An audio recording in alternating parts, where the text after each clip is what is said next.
Salut à tous les footeux, bienvenue à Footland. On se retrouve aujourd'hui pour un nouvel épisode de la série que j'ai commencé la semaine dernière, appelée Un club, une pépite. Sans plus attendre, c'est parti les gars.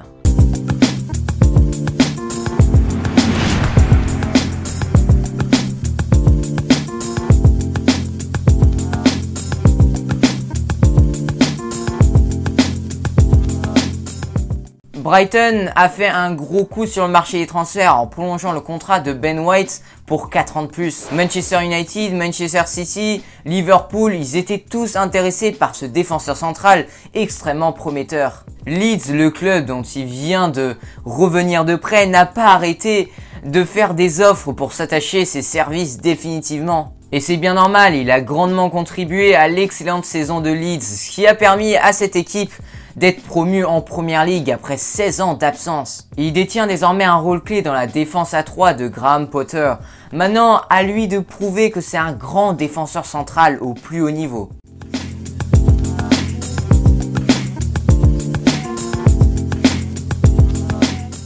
Pur produit des Toffees, Gordon semble enfin être dans les plans d'Everton. Ça fait 2 ans qu'il est mis au placard, il a fait ses débuts en Europa League en novembre 2017. Mais depuis, il n'a pas su s'imposer dans l'effectif. Mais là, j'ai bien l'impression qu'il a eu un déclic avec l'arrivée de Carlo Ancelotti. Il a même débuté dans le 11, dans le derby contre Liverpool. Il préfère jouer sur les ailes, mais selon Ancelotti, il peut aussi jouer en tant que milieu offensif. Gordon, franchement, il est prêt à démarrer tous les matchs, a déclaré Ancelotti en juillet. Je pense aussi c'est un véritable poison pour la défense et en plus il ne réchigne pas à défendre et il récupère pas mal de ballons. Et Everton a un effectif qui compte assez peu d'ailiers, donc son profil est vraiment intéressant pour cette équipe.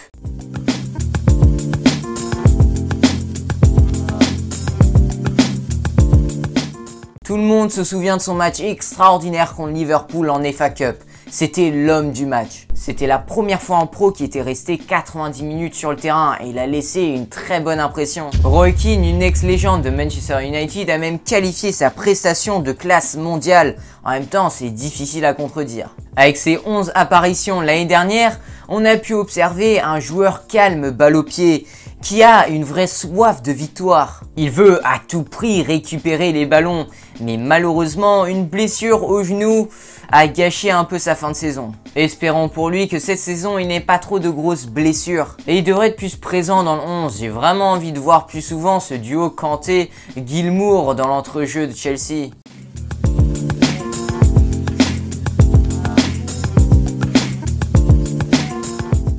Cet été, il a été vendu à West Bromwich Albion par West Ham pour 18 millions d'euros. Tous les supporters de West Ham ont été extrêmement déçus par ce transfert. Ils attendaient tous avec impatience son retour au club. Car oui, il a été prêté durant 1 an à West Bromwich et là-bas, il a marqué 8 buts et délivré 6 passes décisives en 30 matchs en Championship. Il a fait vraiment une grosse saison. L'Ajax et le PSV Eindhoven étaient également sur le joueur, mais au moins à West Bromwich, il était sûr d'être titulaire et avoir vraiment du temps de jeu. D'ailleurs, on l'a vu, il a fait un début de saison canon. Bref, un joueur à suivre.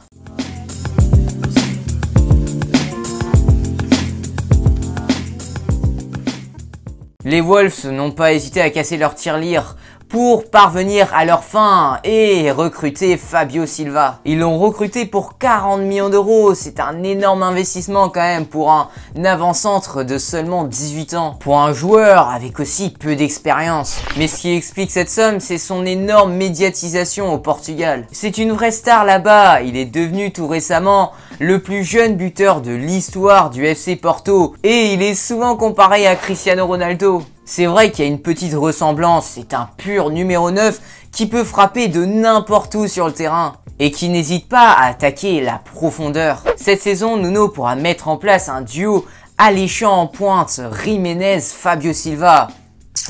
À Fabio Silva de répondre aux espoirs placés en lui. Et voilà les gars, on touche à la fin de ce 3e épisode, j'espère que ça vous aura plu. Si c'est le cas, n'oubliez pas de vous abonner, de cliquer sur la cloche de notification pour ne rater aucune de mes prochaines vidéos. J'espère en tout cas que cette série vous plaît. Si c'est le cas, n'hésitez pas à en faire part dans les commentaires. Et si vous n'avez pas encore vu le premier et le deuxième épisode de cette série, Suffit de cliquer sur la playlist qui vient de s'afficher à l'écran.